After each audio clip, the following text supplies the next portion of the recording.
How does the greatest empire in history vanish without anyone pushing it?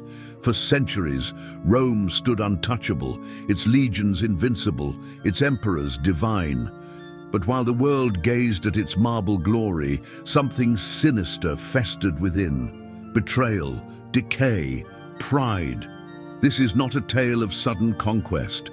This is the story of how Rome destroyed itself. But before we begin unraveling the mystery behind the Eternal City's silent collapse, make sure to subscribe to the channel, leave a comment below, and tell us what other forbidden histories you'd like to explore next. All right, time travelers, let's march back to where it all fell apart. There was a time when Rome stood as more than a city. It was the beating heart of civilization, the axis upon which the world spun. Its marble columns kissed the heavens, its statues immortalized emperors as demigods, and its roads stretched like veins, carrying the pulse of empire to the farthest reaches of the known world. Rome was invincible. Rome was eternal, or so it seemed. Imagine standing amid the grandeur of its forums, where senators once debated the fate of nations under the watchful gaze of Jupiter and Mars. Envision the thunderous roars within the Colosseum, where blood was shed not in chaos, but in the name of spectacle and honor. To be Roman was to reign supreme, to believe, truly believe, that the empire would endure forever. But nothing forged by mortal hands escapes the grasp of time. Beneath the golden glory, something darker stirred. While the legions marched triumphantly across continents and emperors basked in divine adulation, subtle fractures began spreading through Rome's foundation. They were invisible to the world, but devastating within. Arrogance had woven itself into the fabric of society. Leaders who once carried the weight of duty now flaunted decadence. Pride replaced pragmatism, and selfish ambition corroded what discipline had built. The empire that once united cultures and nations began devouring itself from within. And yet outwardly, Rome still shone. Merchants crossed its bustling marketplaces, citizens filled its opulent bathhouses, foreign envoys knelt before imperial courts. The illusion held fast, even as rot spread quietly behind the marble facades. For generations, this silent decay festered. Rome's fall did not begin with invading hordes or clashing swords. It began in whispers, in forgotten duties, in overlooked responsibilities. The gods no longer walked among men, or perhaps men had simply stopped believing they did. Rome, the eternal city, still stood. But the countdown had already begun. Empires do not collapse in an instant. They erode, quietly, painfully, and often by their own hand. As the marble statues still gleamed and the imperial banners fluttered high above the city, a silent war raged beneath the surface. The true enemy was not barbarian hordes battering Rome's gates. No, the enemy wore togas, dined in villas, and debated in the Senate. Corruption, greed, indifference, these were the unseen blades stabbing at Rome's heart. The empire's once mighty economy, which had fed legions and financed architectural marvels, began to crack. Farmlands, exhausted from relentless harvests, yielded less. Coinage was debased, gold replaced with cheaper metals, and inflation spiraled out of control. What had once been a model of organization now crumbled into chaos. Desperation seeped into the countryside. Overwhelmed by rising taxes, small farmers abandoned their lands. They fled to the protection of wealthy landowners, unknowingly laying the seeds of a new system, feudalism. Yet the rot spread even faster at the empire's core. Ambitious generals turned on each other. Power became a bloody contest, not a sacred duty. Between the years of crisis, emperors rose and fell like dice thrown in a deadly game. Over 20 men seized the throne, many murdered by their own soldiers. Rome, once unified under strong leadership, became a prize to be looted by those with enough swords. The once revered legions, the iron backbone of the empire, transformed into mercenary bands. Soldiers fought not for glory or Rome, but for pay and survival. Discipline, once Rome's defining trait, dissolved into chaos. Mutiny, bribery, and desertion became common whispers in the camps. And while civil wars ravaged the empire from within, distant enemies watched and waited. For what need was there to storm Rome's walls when Rome herself was crumbling from the inside? The eternal city still stood, proud, regal, and radiant from afar. But its spirit, broken. And broken things do not stand forever. In desperation, Rome turned to its former enemies, not as conquerors, but as protectors. The legions, once feared across continents, could no longer be sustained. Decades of internal conflict and dwindling resources had drained the empire's strength. Roman citizens, once eager to fight for glory and honor, now avoided military service. Recruitment faltered. The once indomitable shield of Rome weakened. And so, in a move born of necessity, the unthinkable happened.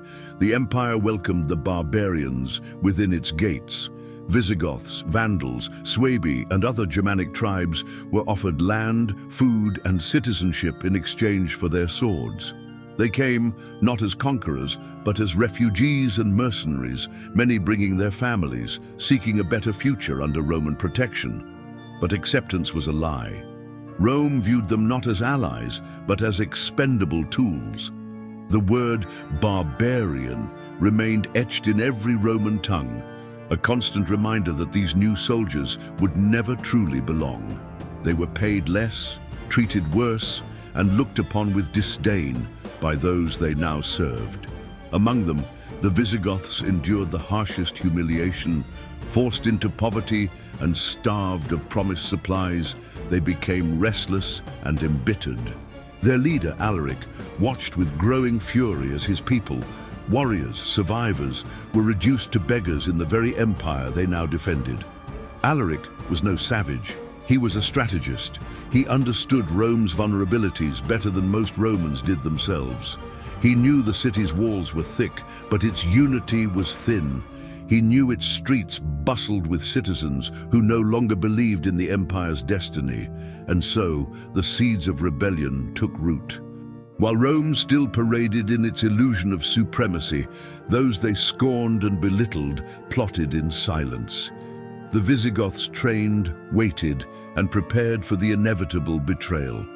Because they remembered. They remembered the broken promises. They remembered the slaughter of their kin. They remembered that to Rome, they would always be outsiders. Soon they would remind the empire of the price of arrogance, and when the day came, they wouldn't need to break down Rome's gates. All they had to do was stop obeying. For centuries, the very idea of Rome being conquered was heresy. How could the eternal city, the jewel of civilization, ever fall? But in the year 410, the unthinkable became reality. Alaric and his Visigoths stood before Rome's gates, not as barbaric invaders, but as scorned allies turned executioners. There were no catapults, no grand sieges. Rome did not fall in flames and fury. The gates opened from within. Starved, broken, and abandoned by their own leaders, some Romans saw no reason to resist. Others simply feared what would come if they did. And so, the Visigoths entered the city not as besiegers, but as ghosts of Rome's own making. What followed was 3 days of chaos. The grand villas of noble families were stripped bare. Statues of emperors, once revered as divine, were shattered and defiled. Temples, where priests once whispered prayers to the gods, echoed with screams and the clash of looted treasures falling to the ground. The city that had taught the world the meaning of power now tasted helplessness. Yet amid the horror, Alaric demonstrated a strange restraint. Unlike the ruthless sackings that history often paints in blood, Alaric's men spared churches and sacred relics. There was cruelty, yes, but also order. This was not mindless savagery. It was calculated humiliation. Rome, once perched proudly above the so-called barbarians, now kneeled before them. The mighty had become beggars. The rulers had become the ruled. Outside the city, the rest of the empire trembled. If Rome could be violated so easily, what hope remained for the provinces? Alaric did not stay long. His mission was never to occupy, but to make Rome remember, to make them feel the sting of betrayal, the taste of fear, and the burden of weakness. As the Visigoths departed, they left behind a city haunted by shame.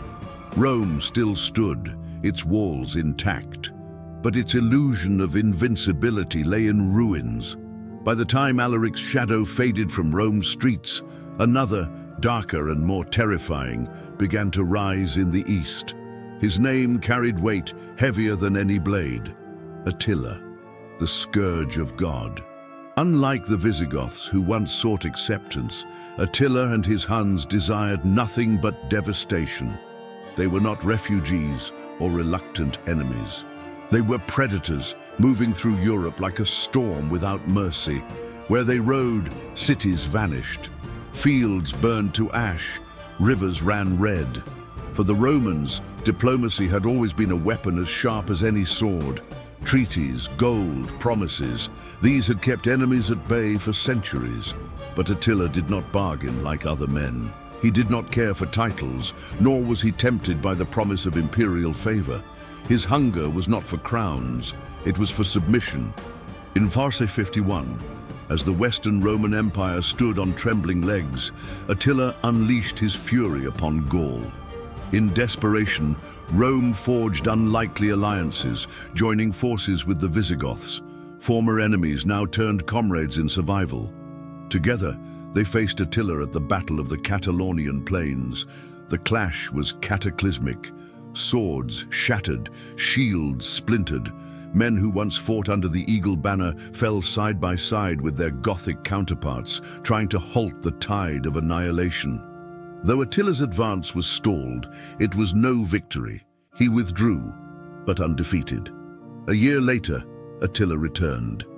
This time, his gaze turned to Italy itself. Cities emptied before his arrival. Farmers fled, leaving fields fallow. Fear preceded his armies, conquering long before his warriors did, and then he stood before Rome. The eternal city, scarred but unbroken, awaited its doom. But what came next remains one of history's great mysteries. Pope Leo X, unarmed and robed in humility, rode out to meet the scourge of God. No army, no gold, only words. What was said between them has been lost to time. But remarkably, Attila turned away. Rome was spared. Was it superstition? Was it illness? Or did Attila see in Rome not a prize, but a corpse already rotting from within? Regardless of the reason, his retreat left a chilling truth behind. Rome no longer fell by swords and sieges. She fell because fear itself had taken the throne. If Rome believed the worst had passed after Attila's retreat, she was gravely mistaken. What fear did not consume, greed soon would. In 455, barely recovering from humiliation and despair, the Eternal City faced a new horror.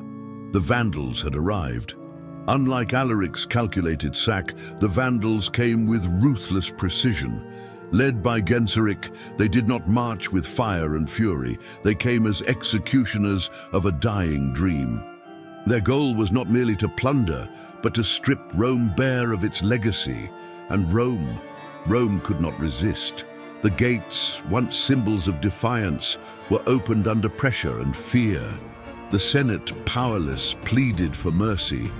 But mercy was a foreign word to those who had long been scorned by Roman arrogance. For 14 relentless days, the Vandals bled the city dry. Gold, statues, sacred relics, all torn from temples and homes alike. Ships were loaded with centuries of spoils, treasures once paraded through triumphal arches, now destined for distant shores. No monument was sacred. No memory was spared. The Vandals, true to their name, desecrated what little pride Rome still clung to. They shattered the illusion of sanctity, leaving behind empty shells where gods and emperors once stood immortalized. And yet, amidst the brutal efficiency of their pillaging, the city still did not burn. Its stones remained. Its streets echoed with silence rather than flames. But that silence was deafening. Rome, once the voice of civilization, now whispered only of ruin and regret. The mighty empire that had dictated the fates of kings and nations was now reduced to bargaining for its survival. As the Vandals disappeared beyond the horizon, their ships heavy with the spoils of a once mighty empire, Rome was left hollow. Not just in wealth, but in spirit. The eternal city was no longer the ruler of the world. It had become a relic, an artifact of a glorious past no one feared anymore, and worse still, the final blow had yet to come. Rome's decline had once been unthinkable, but by 476 it was undeniable. There were no legions to rally, no emperors to inspire, no citizens willing to die for the empire's fading glory. All that remained was the hollow echo of greatness, and a child emperor sitting on a throne that no longer mattered. Romulo Augustulo. His very name was a bitter irony. Little Augustus, they called him. Once, Augustus had forged the empire in fire and ambition. Now, centuries later, his namesake ruled nothing but fragments. His power was a mere illusion, held aloft by crumbling institutions and the frail hope of tradition. Then came Odoacer. A Germanic general, Odoacer did not need to besiege walls or shatter armies. Rome had long since done that to itself. There was no dramatic battle, no final stand. When Odoacer marched into the city, there was no one left to stop him. He deposed Romulo without cruelty or bloodlust. There was no execution, no spectacle, just quiet resignation. Rome, which once shook the earth with every decree, fell with barely a whisper. The imperial regalia, once symbols of divine authority, were sent eastward to Constantinople, a silent acknowledgement that the West's time was over. No tears, no grand funerals, just an empty throne and a city too tired to mourn.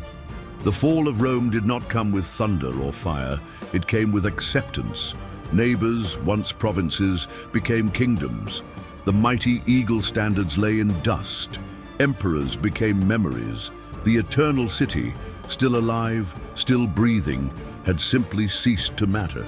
In the span of a single moment, the empire that ruled the known world for over 1,000 years vanished, and the world quietly turned the page. Rome had fallen. But the story did not end in ashes. It evolved, quietly, relentlessly, and often in unexpected ways. The eternal city, stripped of its empire, remained standing. Its grand arches and crumbling columns still cast shadows across the broken streets, whispering tales of former glory to a generation that no longer remembered imperial triumphs. But in that void, something new began to stir. Where once there had been provinces ruled by emperors, now rose kingdoms led by warlords and kings. The Visigoths established their realm in Iberia. The Vandals carved out dominion in North Africa, and the Ostrogoths claimed Italy itself. No longer unified under the eagle's wings, Europe fragmented into a mosaic of unstable alliances and endless wars. Power shifted from imperial hands to local lords, giving birth to feudalism, a system rooted in survival and loyalty, not ambition and conquest. Yet even amid chaos, Rome's legacy refused to die. Its roads, worn by centuries of legions and merchants, continued to connect distant lands. Its laws, crafted by senators long forgotten, shaped the codes of fledgling kingdoms. Its language, once spoken across empires, became the foundation of future tongues. And in monasteries hidden across the continent, monks preserved ancient texts by candlelight. These silent scribes, unaware of their future impact, ensured that philosophy, science, and history would not vanish into oblivion. The old gods had faded, but knowledge endured. Most importantly, the Christian Church, once a persecuted sect, emerged as the new anchor of Western civilization. The Pope, seated in the very city emperors once called home, now wielded authority no Caesar could have imagined. Spiritual power replaced imperial might. Meanwhile, far to the east, the Eastern Roman Empire, Byzantium, held fast, preserving a shadow of the old world for nearly 1,000 more years. It would become a bridge between ancient Rome and the medieval kingdoms that followed. And so, while the fall of Rome marked the end of antiquity, it also lit the spark of a new era. An era of knights and castles, of crusades and cathedrals, of darkness and discovery, because sometimes, for something new to be born, the old must first crumble to dust. Rome did not fall in a single night, nor was it toppled by a singular blow. It eroded, one careless decision at a time. It bled, not just from swords, but from betrayal, arrogance, and forgetfulness. The Eternal City taught the world how to conquer, but in the end, it also taught how even the greatest can collapse from within. Not with an explosion, but with a sigh. The fall of Rome marked the end of the ancient world, but it was not the end of civilization. Out of the ruins rose new kingdoms, new powers, and new ideas. The empire's roads became Europe's veins, its laws the foundation for justice, its language the roots of future nations, and its spirit, reshaped by faith, became the compass of a medieval world seeking purpose amidst the ashes. Rome's fall was not just the fall of a city, it was a transformation that forever altered the destiny of humanity. So the next time you walk beneath a Roman arch or speak a word rooted in Latin, remember, the empire may have fallen, but its shadow still stretches across time. Thank you for watching until the end. If you enjoyed this video and you're passionate about this kind of content, subscribe to the channel so you don't miss the upcoming videos and discover more fascinating stories. See you in the next video.